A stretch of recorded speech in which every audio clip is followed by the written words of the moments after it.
नमस्कार दोस्तों, GB Singh concept कुछ अलग में आपका स्वागत है। दोस्तों, आपसे बहुत लंबे समय के बाद लगभग 2-2.5 महीने के बाद आज मुलाकात हो रही है। उसके कुछ समस्याएं रही हैं, लेकिन वो मैं अभी नहीं गिनवाना चाहूँगा। अभी हम अपने पॉइंट पे आते हैं।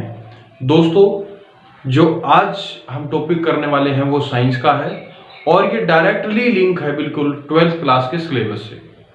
और जो साइंस के स्टूडेंट हैं उनके लिए भी ये इंटरेस्टिंग पॉइंट ऑफ व्यू है। एक इंटरेस्टिंग पॉइंट से आप समझेंगे कि आज का टॉपिक बहुत ही अहम है और जो कि आप डेली लाइफ में उसको देखते ही हैं। आइए दोस्तों, आज का जो टॉपिक है वो टॉपिक है real depth and the apparent depth of a tank. समझिए इसका मतलब क्या है दोस्तों। जैसा कि आप कभी पानी के अंदर देखते होंगे तो जो अगर आपके घर में कोई पानी की टंकी होगी या फिर कभी आप किसी समुद्र में गए होंगे तो उसकी आपको जो बेस होता है समुद्र का या टंकी का जो नीचे का आधार होता है, बेस होता है, वो आपको वास्तविकता में यानी रियल में जितना गहराई पर है उतना दिखाई नहीं देगा। थोड़ा सा ऊपर उठा हुआ यानी थोड़ा सा ऐसा लगेगा जैसे कि ये इसका बेस जो है वो कम है, यानी उसकी ऊंचाई क्या है, कम है, गहरा कम है, ऐसा लगेगा। दोस्तों, ऐसा जो है वो रिफ्रैक्शन ऑफ लाइट एक चीज होती है, रिफ्रैक्शन ऑफ लाइट। इस रिफ्रैक्शन ऑफ लाइट की वजह से ऐसा होता है। तो आप एक बात समझेंगे कि जो कोई भी समुद्र है या कोई टंकी है, पानी की टैंक है, उसकी वास्तविकता यानी रियल जो गहराई है वो और जो हमें दिखाई देती है, जो वास्तविकता होती है दोस्तों, जो वास्तविक उसकी गहराई होती है उसको बोलते हैं रियल डेप्थ। और जो हमें दिखाई देती है, हमें लगता है कि यहां तक है इसका बेस, उसको बोला जाता है दोस्तों अपीयरेंट डेप्थ, यानी आभास। आप अपीयर समझते हैं? अपीयर का मतलब होता है आभास होना, लगना कि ऐसा है, लेकिन वास्तविकता में वैसा नहीं है। तो वो गहराई जो आपको दिखाई देती है उसको बोलेंगे अपीरेंट डेप्थ, और जो वास्तविकता में टैंक की या समुद्र की गहराई है उसको हम बोलेंगे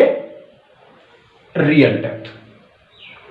और उसको आज हम लोग समझने की कोशिश करेंगे कि किस तरीके से और कैसे वो चीज होती है और किसकी वजह से होती है। देखिए दोस्तों, मान लीजिए कि ये आप लोग चाहे समुद्र की मान लीजिए या फिर आप एक टैंक की मान लीजिए कि मान लो उस टैंक का बेस है, ये टैंक का बेस है, ओ पॉइंट कहीं ओ बेस है, उस टैंक के बेस के ऊपर कोई पॉइंट है, ठीक है, और यहां तक उस पानी का भरा हुआ है, यहां तक ये पानी का है, ये भरा हुआ है, यानी एक्स वाई सरफेस है किसका, वाटर सरफेस है, ठीक है। आप लोग जब उसको बिल्कुल परपेंडिकुलरली यानी बिल्कुल सीधे देखेंगे तो आपको उसकी गहराई जो है एग्जैक्ट वैसी ही नजर आएगी जैसी होती है। उसका कारण ये होता है कि एंगल, दोस्तों रिफ्रैक्शन के अंदर एंगल मायने रखते हैं कि रिफ्रैक्शन जो आप करवा रहे हैं, लाइट किस साइड से आ रही है और कितने एंगल से आ रही है। जैसा कि अगर आप यहां पर देखेंगे, जो यहां से ये सरफेस वाटर सरफेस हो गया, ये वाटर सरफेस है एक्स वाई, ये बेस है, बेस के ऊपर कोई पॉइंट ओ है, ठीक है। इस ओ पॉइंट से मान लो एक लाइट जो है, जो आप देख रहे हैं, ऐसा लाइट मान के समझिए, क्योंकि समझने के लिए हमें एक रे ऑफ लाइट का इस्तेमाल करना होगा। ये बिल्कुल डायरेक्टली 12th क्लास की जो रे ऑप्टिक्स है दोस्तों, रे ऑप्टिक्स वाले चैप्टर है, उसका एक महत्वपूर्ण टॉपिक है, बहुत इंपॉर्टेंट टॉपिक है। तो अब ये जो बेस है, यहां से अगर एक लाइट कोई बिल्कुल परपेंडिकुलरली ए डैश, ओ ए डैश के अगर अलोंग जाएगी, तो आप एक बात देखिए, नीचे है पानी, बाहर है एयर। अब आपने ये लाइट का रिफ्लेक्शन और रिफ्रैक्शन में समझा है कि अगर कोई चीज जैसे वाटर है, वाटर एक कैसा है, डेंसर मीडियम है, और एयर कैसा है, एक रेयरर मीडियम है। अब जैसे ही एक मीडियम से दूसरे मीडियम में लाइट जाती है तो उसका क्या होता है दोस्तों, रिफ्रैक्शन ऑफ लाइट होता है। और इस रिफ्रैक्शन ऑफ लाइट की वजह से जो लाइट जिस डायरेक्शन में आ रही थी वो एक मीडियम से दूसरे मीडियम में आते टाइम क्या हो जाती है, डेविएट हो जाती है, थोड़ा सा मुड़ जाती है। ये मैंने रिफ्रैक्शन ऑफ लाइट वाला जो वीडियो है मैंने डाल रखी है, अगर किसी को उसको अब नहीं पता है तो वो जाकर एक बार उसको जरूर देख लें ताकि आपका बेस अच्छे तरीके से क्लियर हो जाए। तो दोस्तों यहां पर वाटर से लाइट O पॉइंट से जा रही है, जब बिल्कुल परपेंडिकुलर जाएगी तो डायरेक्टली निकल जाएगी, क्योंकि यहां पर जो एंगल ऑफ इंसिडेंस है, जो एंगल ऑफ इंसिडेंस है वो भी और आर भी दोनों के दिनों नॉर्मल के पैरेलल है, यानी I इज इक्वल टू 0 है तो आर भी 0 है। यहां पर मैं आपको ये समझाने की कोशिश कर रहा हूं, नॉर्मल के साथ में एंगल ऑफ इंसिडेंस जो होता है वो नॉर्मल के, देखो इस वाटर के ऊपर के नॉर्मल तो इस साइड इसी लाइन के अलोंग होगा, तो इंसिडेंस एंगल भी 0 है तो आई एंगल भी 0 है, तो ये लाइट बिल्कुल सीधे निकल जाएगी। लेकिन अगर हम किसी एक दूसरे पॉइंट से, मान लो कोई आदमी यहां से देख रहा है, यहां पर कोई आंख से यहां देख रहा है, ठीक है, ये आई है, अगर इस एंगल से देखेगा तो वो उसको बिल्कुल तिरछी जाती हुई नजर आएगी। तो मान लो लाइट जो है वो O से इस सरफेस के ऊपर कहीं इंसिडेंट रे मान लो B पॉइंट पर काटती है, इस वाटर सरफेस के ऊपर रे कहां से जा रही है, डेंसर मीडियम से रेयरर मीडियम में, यानी वाटर से एयर मीडियम में, तो रिफ्रैक्शन होगा। अब रिफ्रैक्शन वाले चैप्टर में मैंने आपको बताया था कि जैसे ही डेंसर मीडियम से रेयरर मीडियम में लाइट जाती है तो वो away from the normal, away from the normal, normal से दूर की तरफ मुड़ जाएगी। जैसे कि ये लाइट ऐसे जाने तो ऐसे चाहिए थी, ऐसे इस साइड में जानी चाहिए थी अगर ये मीडियम ना होता तो, लेकिन ये नॉर्मल है, इस सरफेस पॉइंट के ऊपर एक नॉर्मल है, नॉर्मल का मतलब परपेंडिकुलर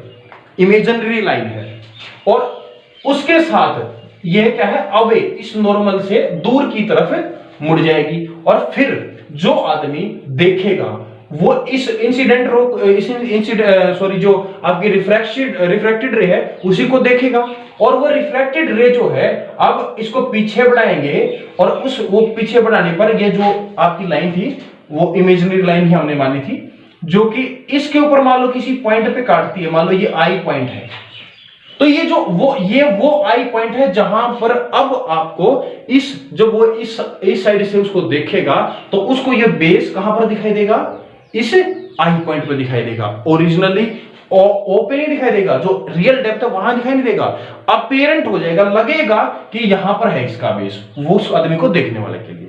अब इस वाटर सरफेस से आई तक की जो डेप्थ है उसको हम क्या बोलेंगे, अपीयरेंट डेप्थ, मान लो वो क्या है, y है, ठीक है। और जो रियल डेप्थ इस वाटर सरफेस से बिल्कुल टैंक तक की रियल डेप्थ है वो मान लीजिए क्या है,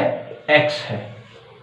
मानना है, क्योंकि एक एक्सप्रेशन निकालेंगे, एक फॉर्मूला निकालेंगे, जिस फॉर्मूले में आप रख करके आप कोई भी टैंक की वैल्यू अगर रखेंगे रियल डेप्थ की, तो उस एंगल पर आप ये पता कर पाएंगे कि उसकी अपीयरेंट डेप्थ कितनी होगी, आपको कितना अपीयर होगा उस फॉर्मूले से। अब देखिए दोस्तों, डेंसर मीडियम से रेयरर मीडियम में जा रही है, यहां पर रिफ्रैक्टिव इंडेक्स की वीडियो डली हुई है, उस रिफ्रैक्टिव इंडेक्स में आपको बताया गया है कि जब एक बार इसको पहले तो सिस्टमेटिकली क्या करते हैं, दो ट्रायंगल से एक बार जो हमारे लिए मेन फॉर्मूले हैं उनको निकाल लेते हैं। देखिए दोस्तों, डेप्थ निकालने के लिए हमें दो ट्रायंगल की जरूरत होगी। देखिए, एक तो कौन सी ट्रायंगल लेनी है आपने, एक तो लेनी है AOB, ध्यान समझिएगा दोस्तों, ये परपेंडिकुलर है, 90 है, तो राइट एंगल ट्रायंगल हो गई है, राइट एंगल ट्रायंगल हो गई है। अब एक बात देखिएगा, जो यहां से लाइट इंसिडेंट करवाई गई है इस पॉइंट पर, जो नॉर्मल के साथ एंगल बनाएगी वो क्या होगा, एंगल ऑफ इंसिडेंस होगा, और जो रिफ्रैक्टेड रे जो गई है ये BC के अलोंग, वो जो एंगल नॉर्मल के साथ बनाएगी वो क्या होगा, angle of refraction, angle of refraction, angle of refraction होगा। अब एंगल ऑफ रिफ्रैक्शन, अब देखिए अगर इसको पीछे बढ़ाएंगे तो देखिए ये भी परपेंडिकुलर है, ये भी परपेंडिकुलर है, ऐसे दो लाइनें हैं दोस्तों और ये लाइन काट रही है, तो ये एंगल किसके इक्वल होगा, इस एंगल के, alternate interior angle, sorry corresponding angles होते हैं, तो ये एंगल्स इक्वल होंगे, तो ये एंगल आर है तो ये भी कितना हो जाएगा, आर हो जाएगा। इसी तरीके से ये जो है ये अल्टरनेट इंटीरियर एंगल की वजह से ये पैरेलल है इसके, ये एक ट्रांसवर्सल लाइन होगी, ये एंगल जो है ये इसके आई इक्वल हो जाएगा इसके। अब इसको छोड़ देना है और इस पॉइंट को लेना है, एक तो ये ट्रायंगल लेनी है A O B, triangle A O A B या ए ओ बी एक ही बात है। इस आई एंगल के बिल्कुल सामने वाली जो साइड होती है वो होती है दोस्तों परपेंडिकुलर। राइट एंगल ट्रायंगल में मैंने आपने समझ लेना है कि इस तरीके से राइट एंगल ट्रायंगल है, ये 90 एंगल है, तो इसके सामने वाला तो हाइपोटेन्यूस होता है। अब ये एंगल अगर ले रहे हो तो इसके सामने वाला परपेंडिकुलर होगा, और अगर ये एंगल ले रहे हो तो इसके सामने वाला क्या होगा, परपेंडिकुलर होगा। अब इस केस में अगर ये एंगल लिया गया है तो ये परपेंडिकुलर है और ये क्या हो जाएगा, बेस हो जाएगा। ये ट्रायंगल जो आप राइट एंगल ट्रिग्नोमेट्री पढ़ते हैं वो 10वीं क्लास में हमने समझी होगी, उसका थोड़ा थोड़ा सा मटेरियल यहां पर इस्तेमाल होगा। अब देखिए ये एंगल आई है, आई के सामने वाला परपेंडिकुलर होगा और ये क्या हो जाएगा दोस्तों, बेस हो जाएगा, यानी ए ओ क्या हो जाएगा, बेस हो जाएगा। यहां से साइन आई निकालने की कोशिश कीजिए, साइन आई, साइन आई क्या होता है, परपेंडिकुलर अपॉन हाइपोटेन्यूस होता है। परपेंडिकुलर आपने अभी निकाला है कि परपेंडिकुलर होता क्या है, ए बी है, तो यहां पर ए बी लिख दिया दोस्तों। अब क्या किया आपने, नीचे लिखा हाइपोटेन्यूस, हाइपोटेन्यूस यहां पर क्या निकलेगा दोस्तों, इस ट्रायंगल में परपेंडिकुलर ये है तो इसके सामने वाला ये है भाई, यानी ओबी, ओबी क्या हो जाएगा, हाइपोटेन्यूस हो जाएगा, साइन आई निकाल लिया। अब ऐसे ही अपीरेंट डेप्थ वाली जो ये ट्रायंगल वाली है, ये ट्रायंगल जो है दोस्तों, मैं थोड़ा सा इसको साफ करके अच्छे तरीके से दिखा देता हूं कि ये जो ट्रायंगल है छोटे वाली, यानी ए बी आई या फिर ए आई बी, जहां पर ये एंगल आर है, इस ट्रायंगल में लेंगे दोस्तों तो यहां से आप क्या निकालिए, साइन आर निकालिए, जिस तरीके से इसमें निकाला था वही परपेंडिकुलर अपॉन में हाइपोटेन्यूस। यहां पर भी परपेंडिकुलर इस केस में क्या हो जाएगा, ए बी हो जाएगा और ये क्या हो जाएगा, बेस हो जाएगा, ठीक है, और ये हाइपोटेन्यूस है, तो यहीं पर ऐसे परपेंडिकुलर अपॉन हाइपोटेन्यूस निकालेंगे, ए बी और हाइपोटेन्यूस यानी आई बी, ये आप दोनों ने निकाल लिया दोस्तों। अब रिफ्रैक्टिव इंडेक्स जो निकालते हैं दोस्तों, एक बात यहां पर ध्यान में रखनी है दोस्तों, अगर लाइट एयर से डेंसर मीडियम में आती, यानी रेयर मीडियम से डेंसर मीडियम में आती, और फिर आप वहां पर रिफ्रैक्टिव इंडेक्स ऑफ वाटर निकालते हैं विद रिस्पेक्ट टू एयर, यानी इंसिडेंट जो लाइट आ रही है वो कहां से आ रही है, एयर मीडियम से आ रही है, रेयर मीडियम से आ रही है और डेंसर मीडियम में जा रही है। अगर उस टाइम पे अगर आप वाटर का रिफ्रैक्टिव इंडेक्स निकालते ए के रिस्पेक्ट में, एयर के रिस्पेक्ट में, तो उस टाइम पे रिफ्रैक्टिव इंडेक्स का फॉर्मूला बनता साइन आई अपॉन में साइन आर, क्योंकि वहां इंसिडेंस एंगल एयर वाला होता। लेकिन इस केस में एंगल ऑफ इंसिडेंस जो है दोस्तों वो डेंसर मीडियम में है और एंगल ऑफ रिफ्रैक्शन है वो किस में है दोस्तों, एंगल ऑफ रिफ्रैक्शन किस में है, वो एयर में है। तो डेंसर से जब रेयर मीडियम में लाइट जा रही हो, यानी डेंसर से रेयर मीडियम में क्या हो रही है, लाइट जा रही है, और आप डेंसर मीडियम का ही रिफ्रैक्टिव इंडेक्स निकाल लें किसके रिस्पेक्ट में, रेयर मीडियम के में, तो उस टाइम पे आप साइन आर बाई क्या करेंगे, साइन आई करेंगे, जो मैंने यहां पर लिखा है कि refractive index of water with respect to air, जब डेंसर मीडियम से इंसिडेंट चल रही है और रिफ्रैक्शन हुआ है रेयर मीडियम में, तो उस टाइम पे साइन आर बाई क्या निकालेंगे, साइन आई निकालेंगे। अब यहां पर देखिए साइन आर बाई साइन आई रखा, साइन आर आई और साइन आर की वैल्यू आपने निकाली हुई है, A B by I B, A B by I B रखा आपने, साइन आई की वैल्यू यहां पर A B by O B रखी जो निकाली थी, इसको आपने सॉल्व करने के लिए इसको पलट के लिखा, यहां से ए बी क्या हो गए दोस्तों, कैंसल हो गए, यहां पर ओ बी अपॉन में आई बी, ओ बी अपॉन में क्या, आई भी आपने रिफ्रैक्टिव इंडेक्स वाला निकाला। अब क्या है दोस्तों, जब ये एंगल आई एंगल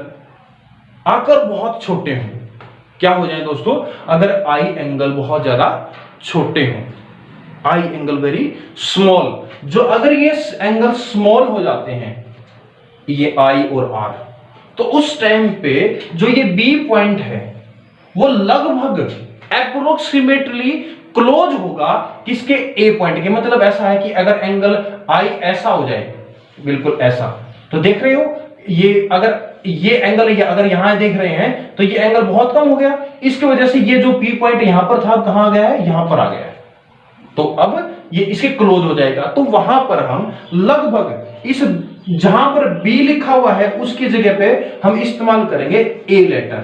यानी इस फॉर्मूले के अंदर, इस फॉर्मूले के अंदर जो आपने निकाला है यहां पर कि refractive index of water with respect to air, वहां पर आपने बी की जगह पे क्या पुट किया है, ए इस्तेमाल कर दिया है। ओ यहां पर ओ क्या था, ओपी बाई आई बी था, अब यहां पे क्या कर दिया, ओ ए आई ए। ओ ए तो आपने माना था, ओ ए पूरी डेप्थ थी, जिसको आपने क्या माना था दोस्तों, ये थी रियल डेप्थ, जिसको एक्स माना, और आई ए जो अपेरेंट डेप्थ है, जो आपको लग रही है, जो आपको दिखाई देगी, वो क्या है, वाई है। तो फॉर्मूला क्या बना, refractive index of water with respect to air is equal to X by Y, या फिर रियल डेप्थ अपॉन में अपेरेंट डेप्थ। अगर आपको रिफ्रैक्टिव इंडेक्स नॉर्मली अगर आप देखते हो तो वाटर का refractive index with respect to air 4/3 होता है, यानी refractive index of water with respect to air is equal to लगभग क्या होता है, 4/3 के इक्वल होता है। यहां से आपने क्या निकालनी है, अपेरेंट डेप्थ। अगर इसको इस साइड लेके आए और इसको इस साइड कर दें तो क्या होगा, अपेरेंट डेप्थ यानी जो हमारी वाई है वो किसके इक्वल होगी, रियल डेप्थ यानी x डिवाइड में क्या करेंगे, refractive index of water with respect to air, जो मैंने यहां पर लिखा हुआ है, ये लिखा हुआ है, और यहां पर आपने रिफ्रैक्टिव इंडेक्स की वैल्यू जो मैंने अभी आपको बताई 4/3 होती है, उस 4/3 को पुट किया और यहां पर आपने वैल्यू निकाल दी कि अगर आपको रियल डेप्थ x दी हुई होती है तो अपेरेंट डेप्थ उसकी क्या होती है, y जो है वो 3/4, कितनी, 3/4, और रियल डेप्थ से क्या कर दो, मल्टीप्लाई कर दो। मान लो एग्जांपल के तौर पे, मान लो आपकी ये जो डेप्थ दे रखी है ये 16 मीटर है, या सॉरी 16 मीटर, ऐसा कर लो 16 सेंटीमीटर है, ऐसा मान लीजिए, बहुत कम छोटा है टैंक है ऐसा, उसकी या 16 तो नहीं कह सकते, 16 मीटर है मान लो, ऐसा ही मान लीजिए 16 मीटर है टैंक है कोई बहुत बड़ा, उसकी 16 मीटर क्या है, उसकी रियल डेप्थ है, और आपको रिफ्रैक्टिव इंडेक्स 3/4 रखा ही है आप लोगों ने, तो यहां पर 16 मीटर रखेंगे तो काटोगे तो ये 4 पे कैंसिल हो गया, तो ये कितना आएगा, 3 × 4 इज इक्वल टू 12 मीटर। यानी जो आपको टैंक का वाटर जो है वो अगर पानी का भरा है और उसकी रियल डेप्थ जो है अगर वो 16 थी, तो जो देखने वाले को अपीयर होएगी, अपेरेंट डेप्थ जो उसको लगेगी वो कितने पे लगेगी दोस्तों, 12 मीटर पर लगेगी। ये इस तरीके से जो है हम क्या पढ़ते हैं, real depth versus apparent depth of a tank कि ये रिफ्रैक्शन ऑफ लाइट की वजह से कैसे होता है। दोस्तों ये टॉपिक इंपॉर्टेंट है, इस टॉपिक को नोट कीजिए, समझिए और इसके नोट्स बनाइए। तब तक के लिए दोस्तों क्या करते हैं, अगले टॉपिक का, जैसे अगला टॉपिक, अगला टोटल इंटरनल रिफ्लेक्शन हम लेके आएंगे, वो अगले वीडियो में समझाएंगे। तब तक के लिए इस वीडियो को अच्छे तरह से समझिए। अगर कोई दिक्कत है, कोई भी पॉइंट में दिक्कत है, कोई भी समस्या है वीडियो से रिलेटेड, तो आप उसको कमेंट में जरूर लिखिएगा। दोस्तों अपना ख्याल रखें, प्रदूषण से बचे रहें, क्योंकि प्रदूषण बहुत ज्यादा है, बीमारियां फैली हुई है। अपना ख्याल रखें दोस्तों। तब तक के लिए, जब अगली वीडियो मिलते हैं, तब तक के लिए दोस्तों नमस्कार।